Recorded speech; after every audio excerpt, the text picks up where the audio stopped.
in the lobby will know to come in to this excellent session that's about to begin, which may be the most personal session, except possibly the morning meditation. I don't know, that was kind of personal. But Stephen Balcom, who has worked with us at Techonomy before and has written about things related to this for us.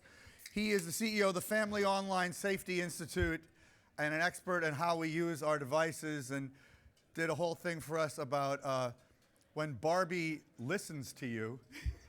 Remember, that one was good. It's creepy, yes. But now we're going to talk about what we all are confronted with, which is our bizarrely altered behavior with our devices. There's a great panel here, which I'll let Stephen introduce, but we're very excited about this discussion, which will call for all of you to respond. So please do. Thank you, Stephen. Thank you very much, David. Good afternoon. Welcome to lunch. And we're the lunchtime entertainment, I believe. I am asking. I know that you're eating. I would ask once you've taken your pictures and tweeted out that you put your devices on shush mode. I don't know if anybody saw the Google Developers Conference yesterday, but there is now a thing called shush mode.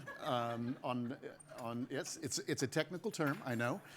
But basically, when you turn your Android phone over, it goes into do not disturb. So we can all pretend, okay, that we have the new Android phones, and please do that. That'd be great.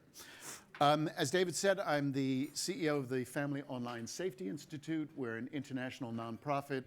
Our mission is to make the online world safer for kids and their families. We have over 24 company members, from Amazon to Yahoo, in the alphabet, if you will, Facebook, Google, Microsoft. Interestingly enough, Mattel just joined. They were just talking about Barbie. Toy companies are now in this business. They are cognitizing their toys. So it's all very interesting. We work in the 3 Ps of policy, practices, and parenting.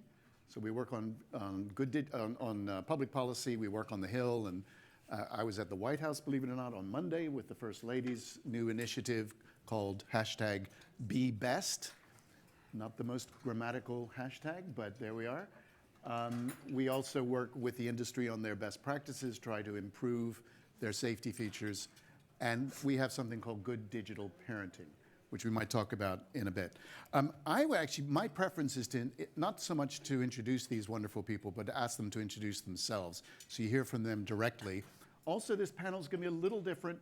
We are going to break it about halfway through, and we're going to come to you because you have questions on your table to answer, and we're going to respond to your responses, if you see what I mean. So, Catherine, could you start by introducing yourself? Thank you. My name is Catherine Steiner-Adair, and I wrote a book called The Big Disconnect: Protecting Childhood and Family Relationships in the Digital Age. It came out in 2013. I have been on the road nonstop since. To write that book, I interviewed 1,000 kids between the ages of 4 and 18, 250 18 to 30-year-olds, 500 kids, 500 parents, and 500 teachers. Since then, I've interviewed thousands more. My work is with kids, teachers, policymakers, C-level folks, people who are trying to figure out the best ways to maintain healthy relationships in the digital age and grow healthy brains. But I will say that I came to this not as a researcher at Harvard Med School. I came to this because in 1998, my 13-year-old son had just had his bar mitzvah. We were driving to a school in Cambridge. There was an announcement on the radio. The first 98 people outside a hall at MIT would get Windows 98 for $98. He said, "Mom, I'm doing that." I said, "How?" He said, "You and Daddy will sleep on Mass Ave and keep me company." So we did. And that began for my son a true love relationship with technology. He works in the gaming industry, and began for me a nightmare. I have a love-hate relationship with technology. I love the way in which it's wonderful for education, for medicine, for all the good things. But it began my own personal interest in how to raise a gifted gamer and not get them addicted to technology, how not to disconnect from his soul and his little psyche and his adorable spirit. And it was really hard. And half the time I would say I was a banshee get off that thing and freaking out, because I'm also trained as a developmental psychologist. I could tell something was going on, and about 2 days out of 7, I'd be like, oh, wow, you're so good at this. This is great. So I want to write a book to help folks understand what this research is about, especially now since there's a lot of research and it's really hard to listen to. Wow, thank you. Not to disconnect from our souls. I think that's a phrase I'll remember. And speaking of teachers, it's Teacher Appreciation Day. Did you know that? Well, that is perfect timing. Check out the hashtag Teacher Appreciation Day. There's some wonderful, a lot of celebs, of course, but a lot of folks appreciating their teachers from way, way back. Charlie. My name is Charlie Penner. I'm a partner at a hedge fund in New York called Jana Partners. We traditionally have done typical shareholder activism, which is getting companies to make changes either to the corporate structure or leadership, balance sheet, things like that. We recently launched a socially responsible, or ESG, impact investing fund, where we will be pushing companies to generate greater long-term value by following more sustainable business practices. The reason I'm sitting here is because our first campaign was directed at Apple, which was to get them to update their parental controls for the first time in about 10 years, to make them more responsive to the research that people like Catherine have done, showing that they need to be more dynamic and kind of front and center. And similar to Catherine, the goal is really to prevent parents from having to be banshees, but to have technology that assists them in doing their jobs. They still have to do their jobs, but to make it more possible for them to do it. So that's why I'm sitting here. Thank you. And Manoj? Okay, hey, I wrote a book called Bored and Brilliant that came out in September. It's about how disconnecting with your phone can actually be really great for your creativity, no surprise. But there was more to it than that. It was about, I was interested in what you said, Catherine. So my son was born the same month as the iPhone.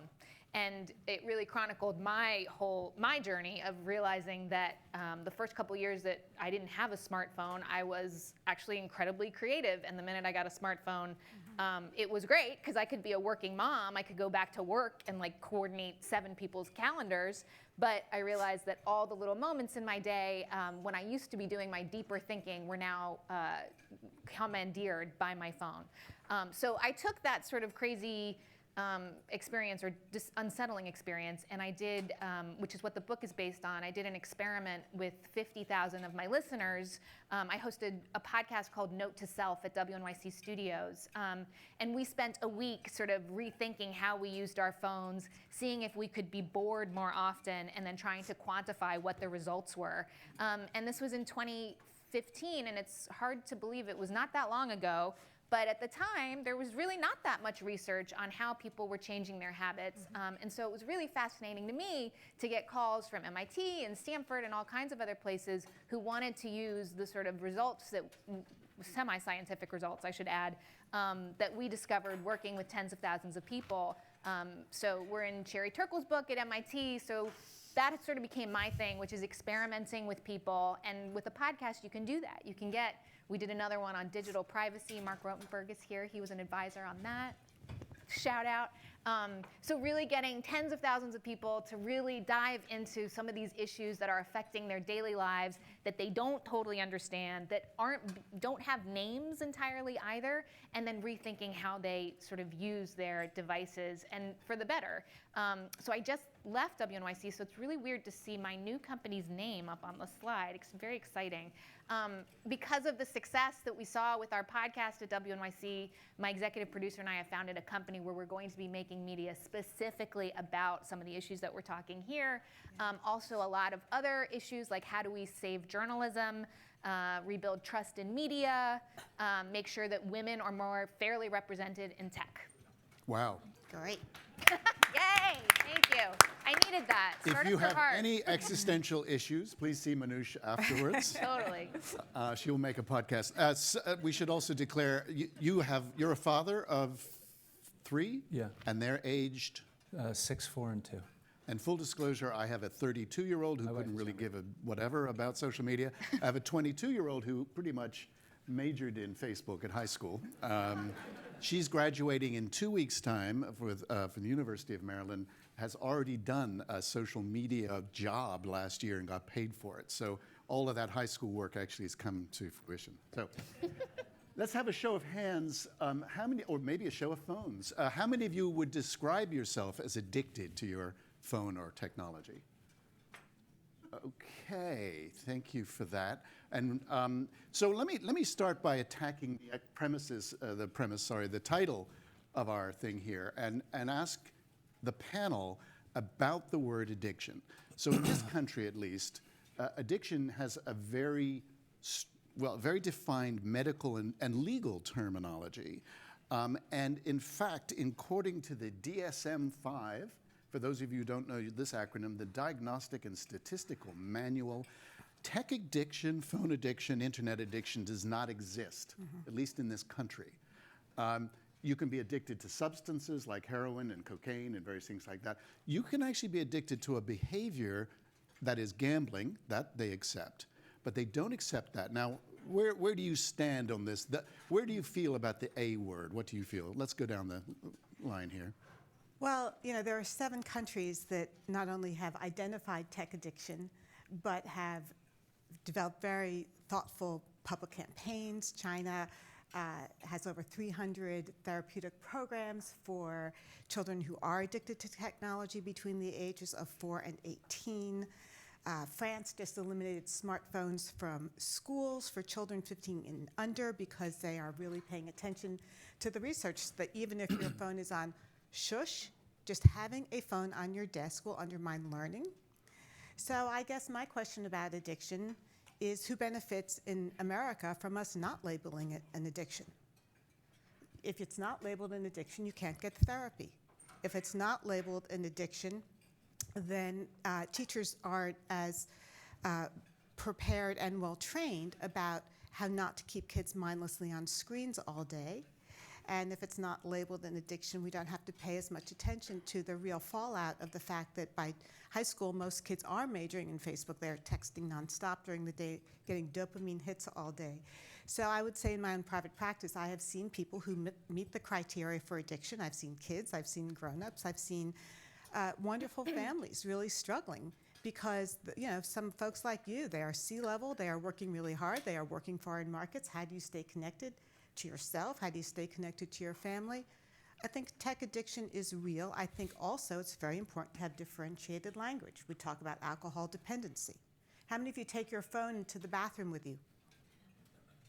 Okay, so that's not a sign of addiction, but it is a sign of psychological dependency on your phone. You know, you don't need your phone to pee, and it's not the best place for phones. No. How many of you have phantom ring syndrome? Oh, yeah. Right? Totally.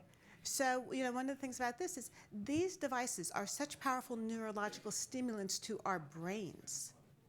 And everybody's brain is going to interact differently. People are more vulnerable to addiction. One thing we know about people who do get diagnosed or would be diagnosed if we could do it with addiction often have underlying other comorbidities like anxiety or depression or OCD or social anxiety or ADD or ADHD. I guess the other question I would say around addiction is, given how many folks in the room raised their hand, do you think you're addicted? What are we doing giving these devices that we either in a vernacular term or seriously call something we're addicted to? Why are we giving them to 2-year-olds?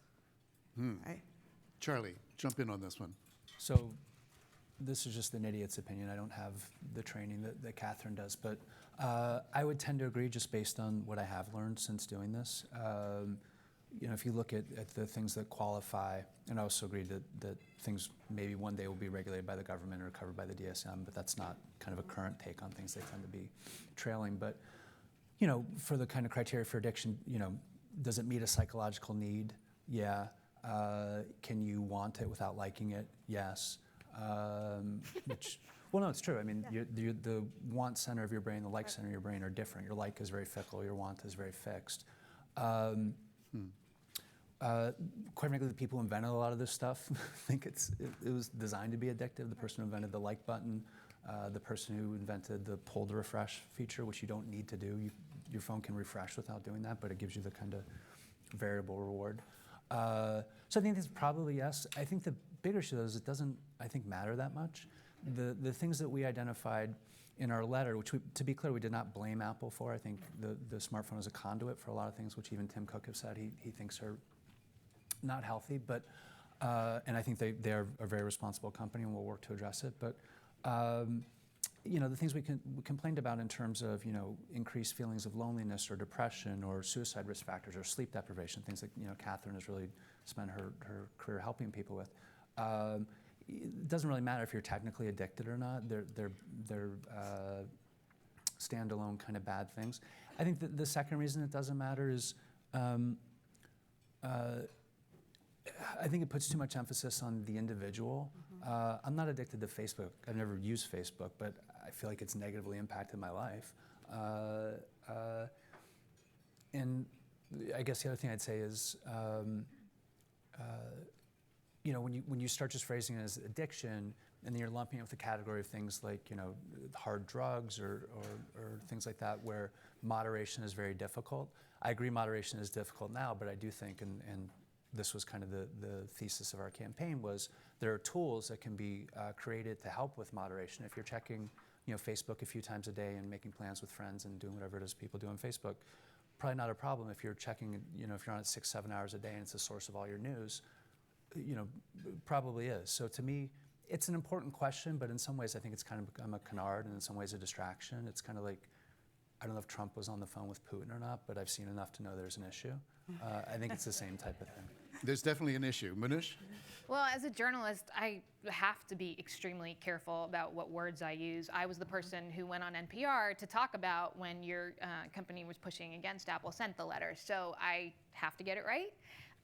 It was interesting when we did the original sort of survey of our thousands of listeners, why are you doing this? Why are you giving us your life for a week and gonna mess with your habits? And those addiction said, I feel addicted, was the number one thing that they said. However, I have come to believe that addiction is a cop-out word in many ways because it takes away the power of the person using the stuff. This thing has control over me and I have to figure out how to live with it. Whereas for me, what I've really tried to do with my listeners is to find solutions. And so what we would do every day was try one sort of behavior tweak to mess with that addiction or whatever you want to call it. So that could be as simple as trying, whenever you're in transit, not to have your phone in your hand. So just starting to notice little things like our physical dependency, as you mentioned, Catherine. How often do you take it with you to the bathroom? Just like acknowledging that that's the case, and then trying not to do it, and then seeing if you feel different or better. And so we saw a lot of interesting results with people simply being more physically and psychologically aware of their habits. Can I just make one very quick follow-on point to that? So there's a psychologist at University of Michigan, Kent Berridge, who Adam Alter at NYU told me about. And he did a whole kind of paper on this question of, is it a disease or is it a willpower issue? And he made it based on, disabling the dopamine centers in rats and stuff, like really kind of hard research. And he agrees with you. You probably already know this totally, which is that it's not an either or. It can be both a disease, but that doesn't deprive you of your ability to deal with it. Because I think that worries me too, that like if we say that it's addictive, like nobody's gonna take on Jim Beam, right? You know what I mean? But if we put the tech companies in the same categories, that takes away the power of the consumer to me. To say like, wait, this isn't set in stone. Like there's only one way to make bourbon, right? Like we're at this crucial moment in history where we are deciding what the cultural norms are around all of our devices, and consumers should have a voice in that, and the shareholders should be using their voice in that. And so we need to tell people it's not like, this is not just how it is. Yes, your phone comes with preset apps, but you can take them off. Do you know what I mean? Yeah. I think a lot of people don't even realize that. Right. Go ahead. Well, I think one of the things that's so hard is that, as with all addictions, or many addictions like alcohol, you can drink very responsibly. You can use a cell phone very responsibly. The problem is that never before has there been a form of technology that our entire lives truly are intertwined with. And what's very interesting to me is just track or listen to the kids I interviewed, their complaints about us as grown-ups and how addicted, about 50% of kids will say their parents are addicted to smartphones. And we have developed such awful new cultural norms since these devices have come out. The thing that kids beginning around age 6, they say, I hate the words just checking. Because my mom and my dad, they're always just checking. And you know, when you think about it, as I listen to 1,000 kids say this, we are justifying checking out on our kids. We ask them a question, oh honey, how was school? Oh, wait, 1 sec, I just have to check my phone. We expect little people or big people or each other to stand frozen in time and space while we go into a conversation with someone who's not even in the room, as if this is normal. And so in some ways, we're just at the rat in the cage stage of this, you know, because we hear the ping, we hear the fit, we want it, we crave it, and we know that as a species, our brains interact very differently with these fully loaded computers that we mistakenly call phones, because that minimizes the impact neurologically and socially about how they impact us. And we have to also reboot and rethink, are we being the best role models for our kids? And as folks here who run corporations, what are your standards? When is it possible for someone who works for you to get off, be home, not have to be constantly worrying 24/7, which feeds the feeling, at least, of being addicted? So I think there's a lot about Yeah, this. it's the number one thing kids are now telling us when we work in schools. I went to cuddle with my mom on the couch the other day, but she wouldn't put her laptop down. Right. So that's kids complaining about her parents. You know, so speaking about a moment that we're in, I mean, Zuckerberg himself is now talking about time well spent and keeping people safe while they keep building. Yesterday, actually, Sean, if you could throw that shot up. So this is what Google produced yesterday after their developers conference. They have a lot of new tools to hope for us to get together and be a little bit more responsible with our tech use. Great technology should improve life, not distract from it. Team, what do we think about that as a slogan of all companies, Google? Charlie, do you want to say? I think the sentiment is fantastic. I think that it is also good business sense. You know, I mentioned before that the want center and the like centers are different, and I think that over time, though, people with willpower, the want follows the like out the door. So I think it's smart if you want to have kind of a long-term business model. I think it's particularly interesting. Google's business model is largely ad-supported. So in some ways, it's actually, at least in the short term, counter to their own corporate kind of self-interest. So I think I haven't dug into all the details of exactly. I know you can like turn your phone upside down and it goes into sleep mode and stuff like that. But I think certainly as a sentiment, it's great. Manoj? Yeah, I'm down with it. I think that sentence is actually in my book, but Okay. that's fine. No, like that's the purpose, right? Is there a lawyer To in get the it be more sort of mainstream. Charlie and I will talk afterwards. But, Yeah, right. But meanwhile, yes, absolutely. And I don't think they should be doing it out of the goodness of their heart. They should be doing it for their bottom line Right. because we're at that point finally. Thank you, Cambridge Analytica, for making it very clear. Like when mainstream America actually knows why it's free to be on Facebook, that's a huge turning point. If you told me a year ago that Mark Zuckerberg would be testifying on Capitol Hill, I'd be like, no, I dreamt that last night. No, it was real. And I mean, I have to say, we've got a long way to go. I was at a very small conference last week that he actually came to speak to of newsmakers, media executives, and he went on the record, but it was quite clear that he doesn't entirely understand what journalism is, which worried me. And I think, okay, this is a starting point, but all of these things, as Catherine has explained, it's a very interdisciplinary. What you're talking about are cultural norms, what you're talking about are the history, you're talking about the design of all of this. And the teachers that I speak to, because I talk to a lot of teachers, somebody always says to me like, so is it the computer science teacher who wants to talk to you? I'm like, no, it's the computer science teacher, it's the religion teacher, it's the biology teacher, it's the English lit teacher, it's the history teacher. It's a type of person who is watching their students and thinking, I need to teach differently because I have these tools in the classroom. I need to be teaching eye contact and patiently having conversations because they know how to use the screens. That they know. It's the other stuff that I need to now make more prevalent in the classroom. Talk about what teachers tell you. Ooh, well, teachers tell me they can tell very early on which 5, 6, 7-year-olds play on screens a lot at home and which don't. They certainly say they've seen across the board, whether it's 5 to 18, a decrease in really critical things for learning and creativity, like patience.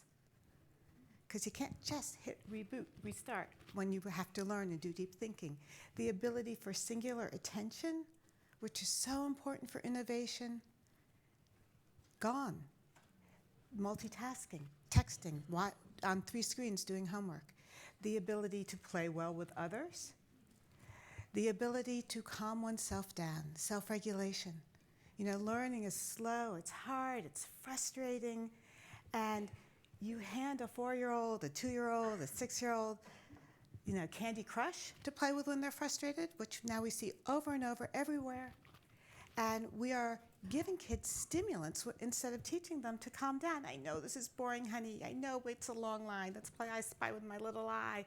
Oh, here, have a little Candy Crush. Boing. Right? So this is showing up. Kindergarten teachers tell me, I need to bring buckets of glitter to school because every time somebody matches lowercase a to uppercase a on an iPad, you get butterflies, you get sparkles, which is a hit neurologically.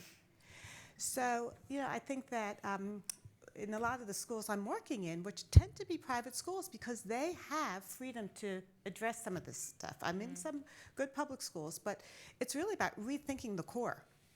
What are the tools students need today to thrive and become their smartest selves in the digital age?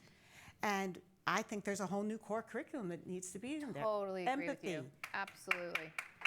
Yeah. you know, moral character, ethics. It's a great, I mean, business opportunity, frankly. I mean, it's part of the reason why I'm taking it. But like, there are no curricula for this sort of stuff. I mean, Common Cause has a very small 3 to 5 grade curriculum, but it's tiny. Yeah. And so those are like, that's who I hear from the most is teachers saying that they're taking our podcasts, turning them into curriculum, adding books where they need to, and really using that, which is great. That's what public radio is for, right? So I think it's part of the public good, and there's just not, you know, I feel as a parent of public school kids, like they have a lot of other big issues sure that they're do. dealing Yes. with. Yep. So like, I get it. And our librarian is awesome. But when I'm the person sort of talking to the school librarian about what changes he can make, makes me, I can't, you know, that's not good. Okay. All right, I'm going to come to you guys now. Actually, and I know that the right-hand side of the room had one question, and the guys on the left, you guys had a different question. I'm going to ask you all a question, though. First of all, how many of you use your phone as an alarm clock? Oh, ow. Okay. So this is a question I ask at the PTA meetings, particularly for parents with young kids. And the number one thing I tell them to do is not to do that. And the reason is, what's the last thing you're going to look at night before you go to sleep? What's the first thing you're going to look at when you wake up? And you will be like our commander-in-chief, by the way, who props himself up on his pillow at around 6 in the morning to text. Before, I don't know if he brushes That's his a teeth. horrifying image. Why I'm did you do sorry, that? I'm sorry. Just trying to be topical. Okay, okay. That's okay. So yeah, and also if you have young kids, what do young kids love to do? They love to run into your bedroom and jump on your bed, and they'll see that blue haze on your face, and they'll want it. Kids will do what you do, not what you tell them to do, by the way, just putting that out there. Okay, so folks on the right-hand side, do you have specific techniques you use to keep your own use of your smartphone in check? Yes, we have a microphone coming your way. Hi, I'm Tanya Kellen from Promina VR, and we are developing new tools in virtual reality, augmented reality, and mixed reality for kids and families. And we're doing a lot of what you're discussing. So yes, my big tool for not using my cell phone when I know I have these problems is leaving it in another room when I'm working. Or Excellent. when I want to really sleep deeply, I have to stay away from my phone for several hours. Great, excellent answer. In fact, what's something we say to the folks in the PTA meeting is have a closet where everybody locks their phones, including mom and dad, at night. It got so bad with our daughter when she was a teenager that we took the router to bed with us at night, which worked for a while, but then she hacked into the next door neighbor's router because she used to babysit for them. So of course you gave the router details to your babysitter. We saw, hand right there. Hi. We actually solved the problem by not having a TV at home in the beginning. So our daughter had to learn to read early, and now she's reading a book a day. And she still prefers to read it on paper rather than on her iPad, which she uses for school and Chinese language activities. So I think that's one of the possibilities if you don't have the big screen which is constantly on. Wow. What year do you live in? Just joking. Just joking. We're going to come to this side. What features would you like to see in a smartphone that might help you use it more rationally? And this is kind of a trick question in a weird way, but does anyone have an answer on this side of the table? Yes, there's a question. There's a hand there. Hey, how you doing? My name is Mohammed Faisal, and I'm the co-founder and CEO of the Money Hub. And what we do is we use technology to teach financial literacy throughout mostly disadvantaged neighborhoods in New York City and then ultimately nationwide. And I deal with a lot of kids, not as young as you guys were talking about, mostly high school to young adults in college. And one of the features that I've seen that I would love implemented, not so much on a smartphone, but in some of these apps like Facebook and Instagram is, let's say I want to see a video, and something that I love is really looking back into my days of watching wrestling a lot. So if you watch a video, and the next video will pop up right away, and it'll be somewhat vaguely related to it, so you're like, oh, I didn't see this before, and let me now look at it, and then it'll just kind of go in a cycle, and next thing you know, 2 hours passed.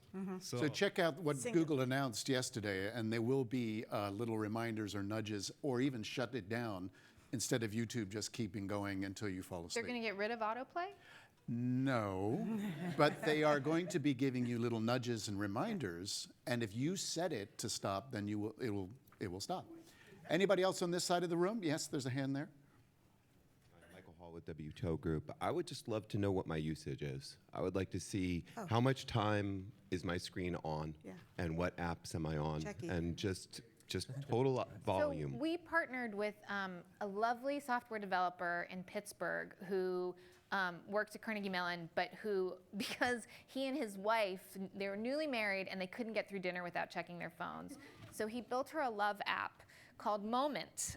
This is 4 years ago, where it measured how many times a day they checked their phones and how long they were on their phones. So fast forward a year, I call him, I was like, I'm doing this weirdo project. What do you think about partnering with us? And so he made it so all our listeners could download the app. It's only on iOS. It's on Android now. And so that's exactly what it did. And I think for some people, they're like, what the hell, an app to figure out like how long I'm on my phone? That's ridiculous. But for some people, like, we love feedback, right? And so we were able to quantify how much we were on our phones at the beginning of the week and see whether that changed by the end of the week. So those apps do exist. His app is thriving. There's another one called Break Free that's really good. The Moment was the one that we partnered. Moment. It's a really good, it's a really good app. Yeah, Checky is another one. How often you check your phone? Just check it. Yeah. And Android from, I'm not exactly sure when, but they announced yesterday, there will now be a feature called Dashboard, which will give you all of that information integrated into the phone, so you don't even have to download an app. Sorry about the app developers who have created that and are selling that product. And no doubt Apple had looked at what happened yesterday, I would think, with a lot of interest. I mean, can I just say, like, it makes me nervous that it's built into an operating system like that, because they're going to be tracking, like, when are people deciding not to look at their, I don't know, let's just, like, say, like, when it's the people making the stuff you're looking at who are tracking when you're not looking at it. Yeah. Yeah, let me add to that a little bit, because, one of the things we're talking about is outsourcing intrinsic motivation and outsourcing our desires to connect to the people we love the most. And in my experience, sometimes I talk to like 400 high school kids in an auditorium, and I talk about love and hookup culture and who benefits from friends with benefits, and nobody does. And they know this, and they want the same things we want. They want really good relationships. And I think one of the things we have to really do is speak to one another, but also certainly speak to kids about their desires, what they want, what matters most. And what matters most to them is mattering to other people. And when you get them to engage in a dialogue about how you are the boss, you're the boss of your brain. You can either multitask for 8 hours and then not be as smart as you are, or you're the boss of your brain. You can go on, or your love life, you can go on Tinder, or you can practice the awkward art of flirting, which will actually make you a lot happier. And if you give kids a lot of information and you do it in a fun way, I think what we also have to do is teach them. This is your brain on tech. This is what hookup culture is. You know, let's go beyond consent. Let's talk about reciprocity. Let's talk about real love. We have to remember that one of the biggest disconnects here that's happening is it's a paradox. These devices are fabulous. Never before has it been possible to connect to the people we love the most, and yet they are really straining our relationships. And we have to speak to the heart of the matter intrinsically, as well as develop really good differentiated use, apps. So I think it's a both end. We have a couple more, and the challenge only gets more so now that we have Alexa and we have Barbie, and we have all these screenless devices that are now connected and are being cognitized in Kevin Kelly's terms. Yes, we had a comment. My last 3 firms have been BYOD. Uh-huh. I'd love to have them over. I could say I'm at work and now I'm at home. Yes. Could you turn the mic on, please? Yeah. Try again. No. It's technology. Allison Navarro from Morgan Stanley. My last 3 firms have been BYOD. It's hard to draw a line between home and work. I'd love to have that as a feature. Spell out your acronym, please. Sorry. Bring your own. BYOD is bring your own device. It's when instead of carrying 2 phones, you now install work apps on your phone. So when you go home, you're still seeing blips from your work email. When you're at work, you're seeing blips from Facebook, right? So how do we draw the line between the two? That's one. Another would be, could I please have a filter for true emergency? Because you can say, yes, leave your phone in the closet, but if you've got aging parents and you have started to use your landline as a spam filter, Yes. then you want to be sure to be able to get that emergency call, so you can't really put your phone away.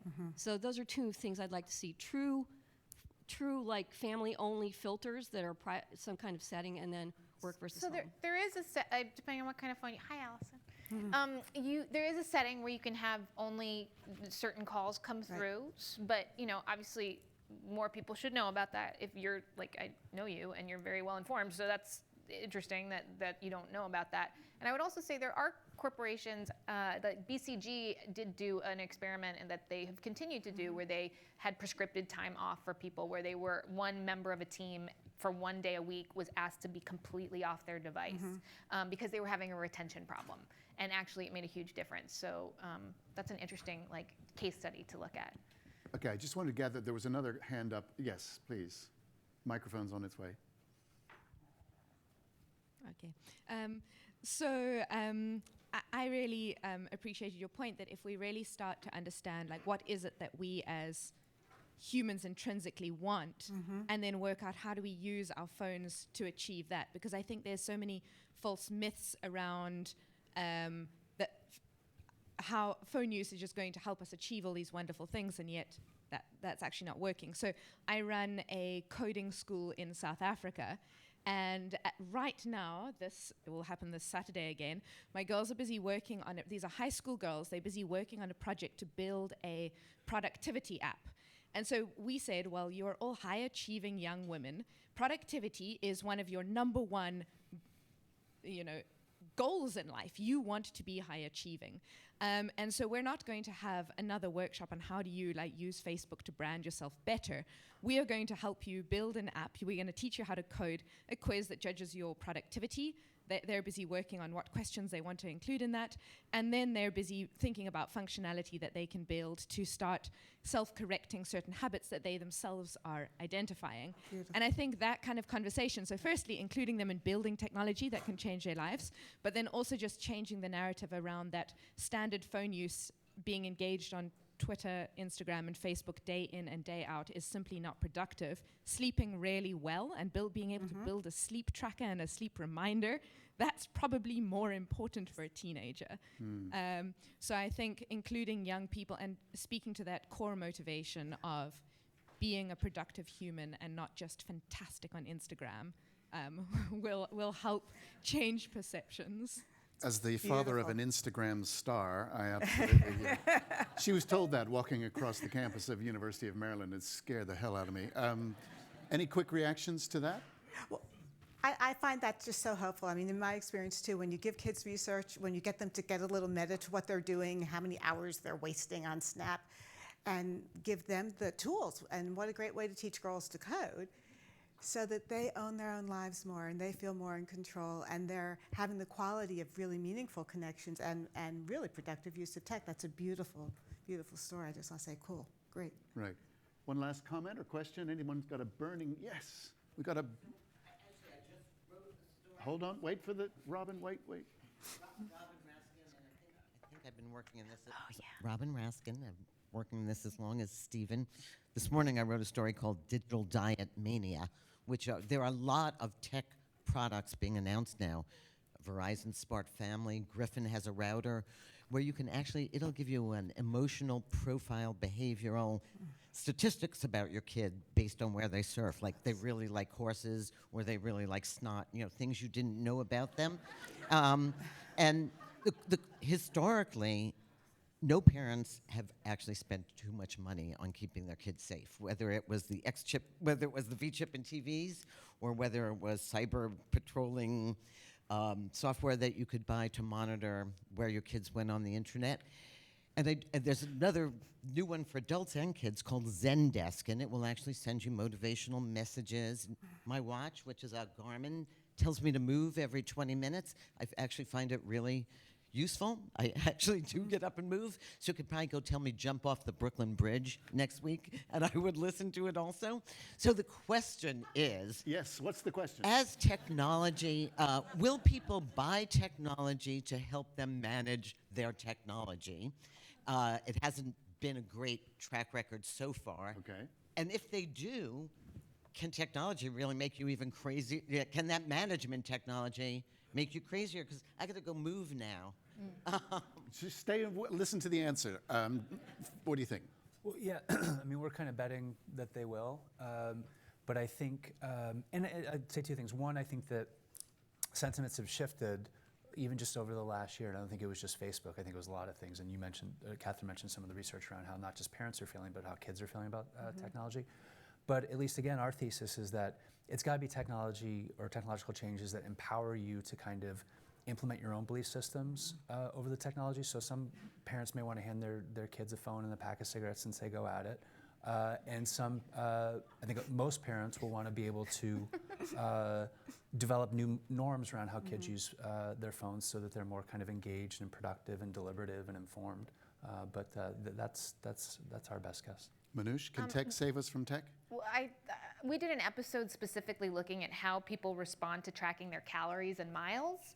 And what was so fascinating to me was the range of responses we got, which was we had some people who were like, it's great. I tracked my thing. I lost 10 pounds. I feel so much better.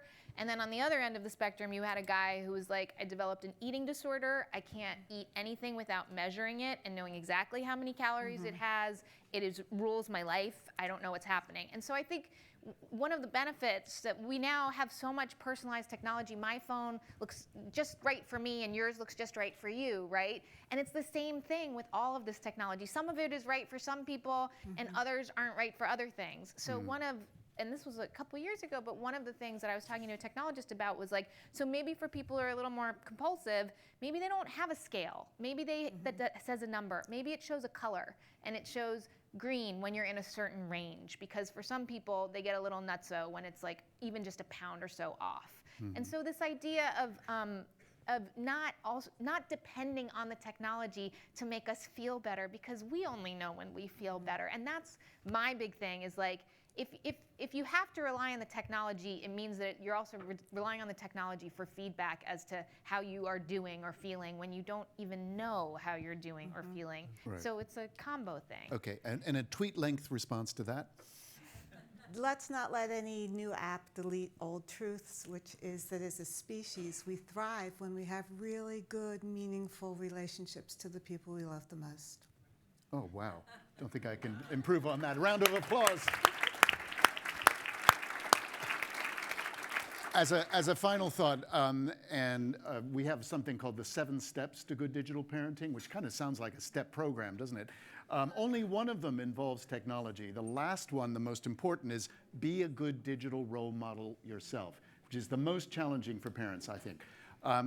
I just was blown away by this, and thank you guys also for contributing so much again. So thank the panel, please.